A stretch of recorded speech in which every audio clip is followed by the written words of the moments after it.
Hello everyone. तो इस video में इवोल्यूशन ऑफ लाइफ हम कवर करेंगे। देखिए लाइफ कैसे इवॉल्व हुई, ठीक है, इसको हम देखेंगे। फर्स्ट क्वेश्चन है, according to the recent proof the life on the earth emerge approximately. तो देखिए ये 2 बिलियन ईयर्स एगो हमारी अर्थ पे जो लाइफ थी वो इमर्ज हुई, ठीक है। तो एज जो अर्थ की है वो अर्थ की age itself it is 4.6 billion years, ठीक है। और जो लाइफ इमर्ज हुई वो 2 बिलियन ईयर्स एगो इमर्ज हुई।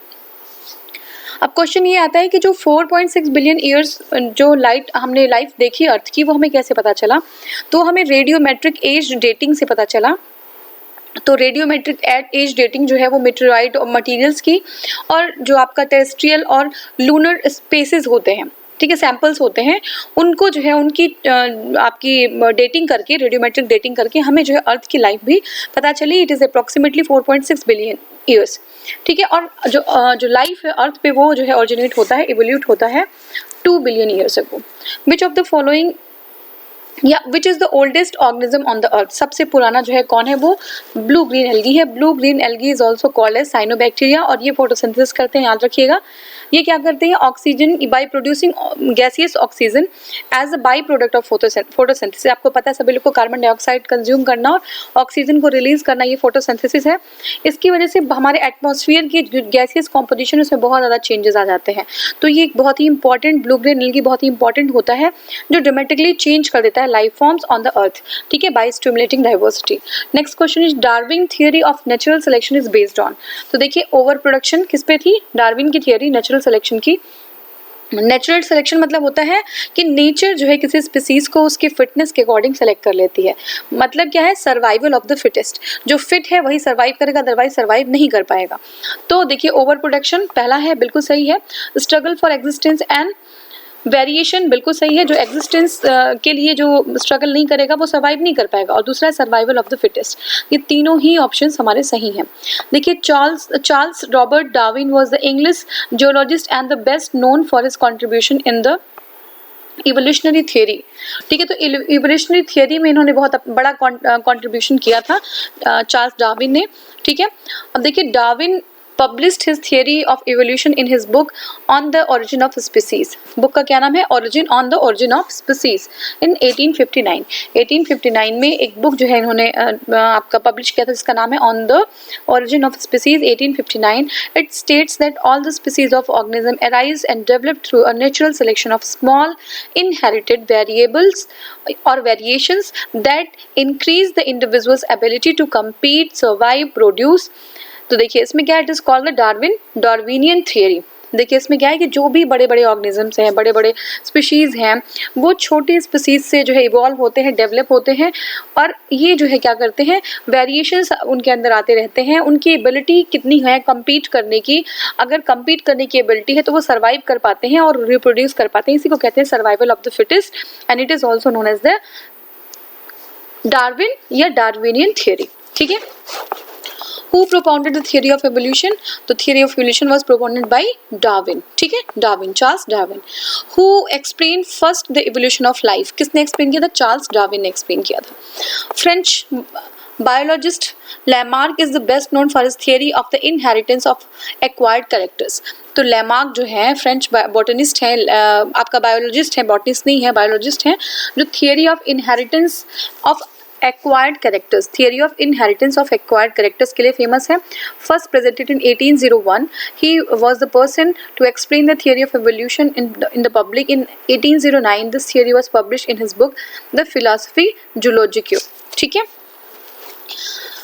Mutation theory of evolution was, देखिए म्यूटेशन जो थियरी है वो किसने जो है इवॉल्व की थी, किसके थ्रू, तो ये आपका ह्यूगो डी व्रीज, ठीक है, Hugo de Vries.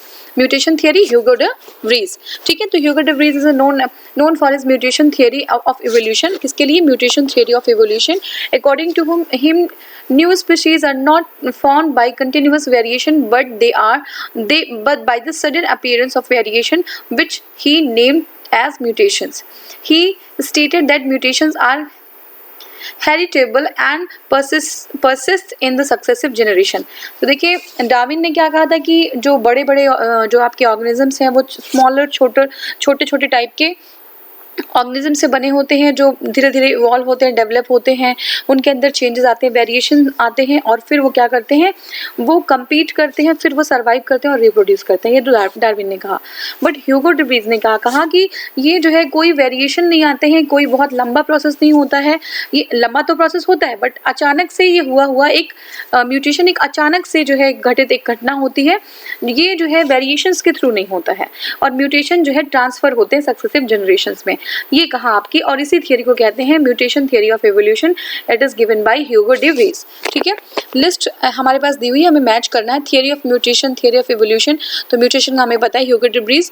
Theory of evolution किसने दिया था? One gene one enzyme hypothesis और ऑपरेंट कॉन्सेप्ट। तो ये किसने दिया था, ये हमें देखना। देखिए, theory of mutation Hugo de Vries, theory of evolution Darwin, one gene one enzyme hypothesis Beadle Tatum. ठीक है, बेडल टॉटम, और वन ऑपरेंट कॉन्सेप्ट जो है ये आपका जैकब एंड मोनट। ठीक है, इन्होंने दिया था, तो ये याद रखिएगा। The main factor of evolution क्या है? मेन फैक्टर एक बार इसको फिर से देख लीजिए। ठीक है, डिब्रीज है, डार्विन है, ये बेडल एंड टॉटम है, किसका? One gene one enzyme hypothesis, और फिर ऑपरेंट कॉन्सेप्ट आपका जैकब। ठीक है, तो ये याद रखिएगा। मेन फैक्टर ऑफ इवोल्यूशन, जो मेन फैक्टर इवोल्यूशन का वो क्या है? तो इट इज नेचुरल सिलेक्शन। ठीक है, natural selection is the main feature. Darwin's theory of evolution, natural selection is one of the basic mechanism of the evolution along with the mutation, migration and genetic drift. Mutation, migration and genetic drift. Next is, in the context of the organic evolution, the losses of limbs in snakes is explained by the phenomena of. ठीक है, तो देखिए जो concept है of organic evolution का जो concept है, the losses of limbs in snake is explained by the phenomena of. जो लिम्स है, लॉस ऑफ लिम्स। ठीक है, लिम्स का लॉस जो है स्नेक में, वो किस फेनोमेना से एक्सप्लेन होता है? तो देखिए, ये आपका है use and disuse of organs. ठीक है, जिन ऑर्गन्स को हम यूज करते हैं वो आगे भी जनरेशन में जो है ट्रांसफर होते रहते हैं उनके जीन्स, और जिनको हम यूज नहीं करते हैं वो क्या करते हैं? वो एग्जिस्ट नहीं करते, वो जो है एक्सटेंट हो जाते हैं। लैमार्किज्म। ठीक है, लैमार्किज्म और Lamarckian inheritance is the idea that the organism can pass one character that is acquired during the lifetime to its offspring, known as the inheritance of acquired character. ठीक है, offspring में जो characters, जो individual characters को transfer कर सकते हैं, that is known as the inheritance. It is named after the Lamarck, who incorporated the following two ideas into the theory of evolution, which are considered to be generally true. First is use and disuse of organs.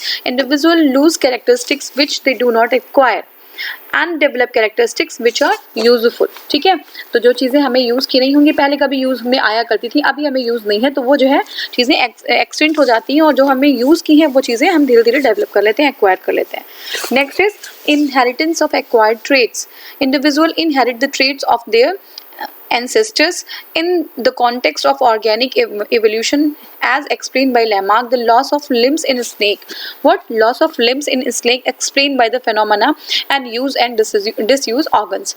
About whom is said the Indians' large wild cats. India's large wild cats had recently become extinct. Cheetah. ठीक है, cheetah is called as the India's large wild cat. Cheetah is also known as hunting leopard and became extinct after 1951. They were found in large numbers in the Chhattisgarh. ठीक है, तो 1951 में चीता को हमने ये कहा था कि ये एक्सटिंक्ट हो चुके हैं, हंटिंग लेपर्ड भी कहते हैं इनको. ठीक है, और इनको हम क्या कहते हैं, इनको इंडियाज लार्ज वाइल्ड कैट भी बोलते हैं. लार्जेस्ट या latest ancestors of modern human. तो ठीक है, कौन है? Crow Magnon man. ठीक है, क्रो मैग्नन मैन है. देखिए ऑप्शन में हमारा क्या है? जावा man, Neanderthal man and picking man. तो देखिए crow Magnon is the latest ancestor of human being. ठीक है, Cro-Magnon is the common name that has been used to describe the first early modern man. पहला जो early modern man है उसको Cro-Magnon के नाम से हम describe करते हैं. The earliest known remains of Cro-Magnon like humans are radiocarbon date from 43,000 years ago. Cro-Magnon were robustly built and powerful. The body was generally heavy, solid, with a strong muscular. The face was short and wide. The chin was prominent. The brain capacity was 1600 cubic centimeters. and larger than the average for the modern humans. Okay, however, recent research suggests that the physical dimensions of so-called Cro-Magnon are not sufficiently different from the modern humans to warrant a separate designation. ठीक है, तो बिल्कुल they are nearly similar to the modern human being, so they are called as the recent ancestor of modern human beings. ठीक है. Archaeopteryx is, what is it? It is the most ancient bird of Jurassic age. It is the most ancient bird of Jurassic age. Archaeopteryx is a connecting link between the reptilia and aves. ठीक है, Archaeopteryx is the connecting link between reptilia and aves. It is a creature in which we found a character of both reptiles and birds. Archaeopteryx dating from 150. Yeah, it is from 150 million years ago during the Jurassic period when many dinosaurs lived. It is one of the oldest known bird. It is the first bird and modified from the reptiles. Archaeopteryx is a connecting link between which of the following classes of animal? So it is the connecting link between the reptilia and aves. ठीक है, reptilia and aves. Next is mammoth is ancestor of. It is ancestor of elephant. Mammoth is ancestor of elephant. Extinct mammoth is more closely related to the today's African elephant of Asia or Asian elephant. Modern elephant and woolly mammoth share a common ancestor that lived about 6 million years ago. Dinosaurs were Mesozoic reptiles. Dinosaurs were Mesozoic reptiles. Okay. Mesozoic era is the age of the dinosaur and lasted almost 180 million years ago, from approximately 250 to 265 million years ago. This era includes 3 well-known periods called as the Triassic, Jurassic and Cretaceous. ठीक है, तो Mesozoic is divided into three periods known as the Triassic, Jurassic and Cretaceous. In Mesozoic era is the age of the dinosaur and lasted until 180 million years ago. Dinosaurs were in Mesozoic era.